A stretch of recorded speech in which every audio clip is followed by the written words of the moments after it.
Now we're in the backstory part two. So if you haven't seen that, click the link below and you can watch part one. Part two is really taking My Bright Star to its highest level possible. And when I heard this track the first time with Simba's broken voice on this little flip phone, I already felt the soul of this song. And I felt the power that this song could be, but I knew someone had to take it to the level it could go. And I am more than honored that not only we went from Alaska to Africa, but then we landed in Hawaii, in Aloha, in the heart of healing. And I want to really welcome my beautiful, beautiful lead singer for this song, Sarah Bethany, and her amazing transformational production, musical choreography, percussionist, everything that made this song really come together, Michael. A little backstory is that you and I, White Eagle, have a long friendship of, I think, 15 years or so now. And when you came into my life, I was feeling like a pretty broken person at that time. I had just gone through a divorce. You were here on the island with your grandmother drum, and I got to be a part of the ceremonies that we all shared on this island in different locations, and received that healing inside of my being that helped me through that challenging and dark time in my life, and also established a very deep connection Mm-hmm. that I've just always felt with you. Mm-hmm. And also, I'd like to say that you were one of the first people who really noticed me as a musician and really could hear and see the potential. One of the main people in my life who I recall over a long period of time that has really been solidly always supporting me, my biggest fan. And and Besides Michael, besides Michael. besides Michael, I always say that. right? Oh Besides no, Michael, I'm Michael's your the number other. one fan. Michael's also another person that came along at a similar time, around 2012 actually. Came in and just really impacted my heart, and started to help me to grow more into the potential and the person that I truly am. When you lost your precious baby girl 2 years ago, and you shared that news with me, my heart broke with you.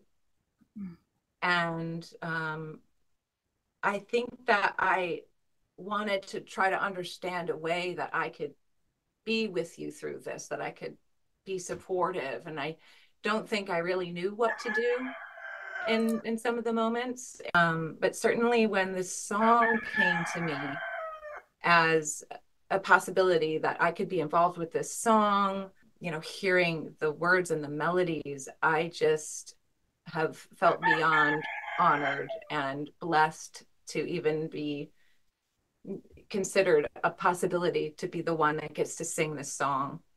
I know that you're a Grammy Award winning artist, and I'm excited that everyone gets to see you in this little venue before you go completely exploding, because I know it's happening and it's happening soon. So I knew it when I first heard you. And Michael? Michael, I know because we sat side by side for so many hours, countless hours, and I just want to hear it from your perspective. One of the things that stands out to me when you asked me if I would work on this song with you, it was, it felt like such a blessing that you would even ask me, but it also was scary because I was like,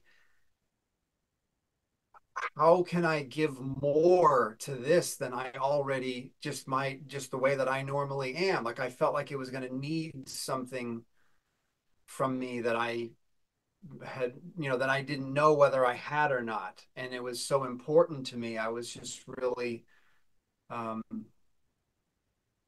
I was afraid of not pulling it off. And another thing that really stood out to me is you had a couple of sessions with Sarah. when she got done with these sessions, these one-on-one sessions that she had with you, and she was standing in front of me, it was just a mind-blowing experience to look at her and have her literally look like she was 20 years younger and brighter and light. Like I it literally seemed like, what, is there like some CGI stuff going on here or what?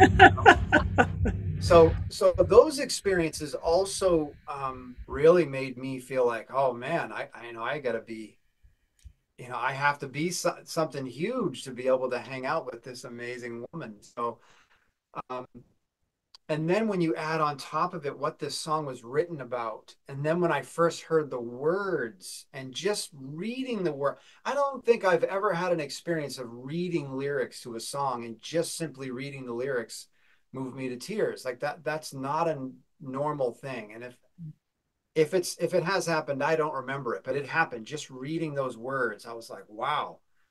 I I was nervous about whether I was going to pull this thing off or not. But then once we actually were working together in the studio and we were just sitting next to each other for long days, um, I realized that we were both there to do the same thing. There was a symbiosis that we had, and understanding what your direction was, what you were looking for, and it was just it was a very very distinctive and spiritual and sacred experience to work on such an important song.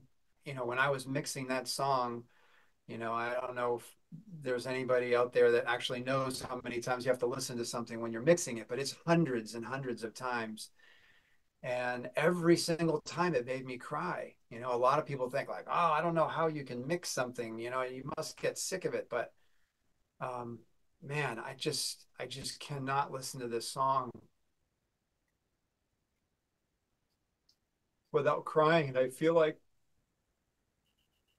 it's sort of the only way that I can feel like, hey, we did it, Sarah's vocal, all of your ideas and vision and all of your instincts, following your emotions, which I know you were committed to the whole time, which is very comforting to me, honestly. I always want music to be emotionally driven. It's certainly what I go by when I'm doing my thing, is like, how do I feel when I do it?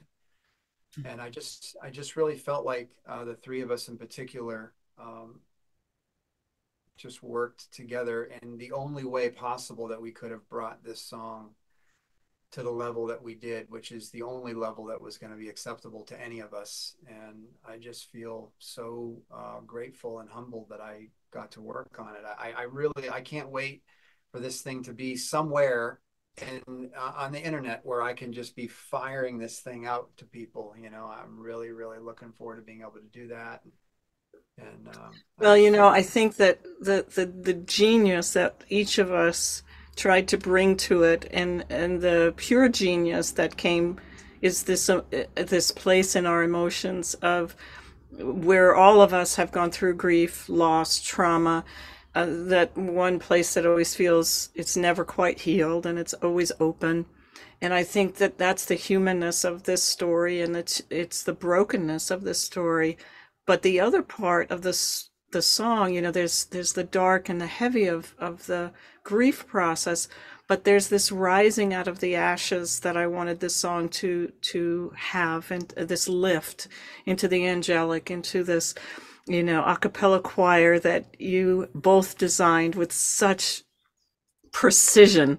The ending that we didn't have when Simba drafted it, there was no ending, and we had this question of how to bring this to its height, because beyond this brokenness is the power and the self-realization that as we authentically go through this process, is that there is no death. So there's this transition into communicating across this veil with my daughter at all times, and having this higher level of communication and love.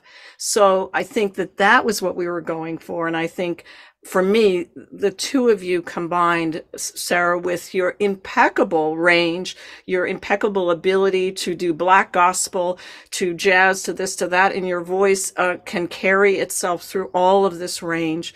And Michael, to translate someone who can't say a D note from a C note, but knows everything through her ear, and have to emotionally transmit that to you, and the absolute genius of you choreographing the strings of a full orchestra, and made the essence of what I asked in the beginning, which was I wanted major motion picture. I wanted this song to be the greatest love of all, and an Unchained Melody, and these kinds of top of the line songs. And you didn't shy away going, come on, honey, those are different people. You didn't shy away from that level of greatness for this song. And we were all in this song till the very, very end. We all signed off on it. We did 1 million renditions, 1 million cuts, 1 million mixes, and waited till we all felt like it couldn't get any better. We did it to the highest level of our capacity at this time. And I think both of you were the essence of that. And I want to thank Tiana and Pedro and all of the orchestra in New York, all these wonderful Tony and award-winning artists that you're deeply connected to that are part of Mana Music, because, everyone was at the top of their field. And for me, bereaved parents is the most overlooked thing in our country. The grief work that's available, there's just nothing really there. And that's why this project, the Lost to Love project, is about that. And this song had to be at that caliber to reach the entire mainstream of our country and the world, to access this work and to begin to feel supported in that breakdown to breakthrough experience. And I know that between both of you, your work is soaring through the clouds, and we've already seen that with some awards that you're getting for television shows and all sorts of things that are going on in your world right now, and collaborations with Pam, who wrote Genie in a Bottle for Christina Aguilera, and Usher, and all of these people. You're just in that quality. And but names aside, is the authenticity of the heart and the integrity of the love that we shared during this piece is worth a million times over any of that story for me. If I can mention that Michael mentioned to me during the production that, he also lost his father, just like Simba, at 6 years old. And so there was like a whole period where you were doing grief work that I knew that was happening within you as well. Maybe places that only music can reach. My hair's going on end right now. Only music can reach those places that we tuck that terrible grief into a corner somewhere and hope we never have to open that door. And to me, music is the only thing that can actually access it in a way that can transmute it without a bunch of therapy even. It's like it's the therapy unto itself. And to me, that's why I say music is medicine. Mm-hmm. And this song, to me, was all of our medicine.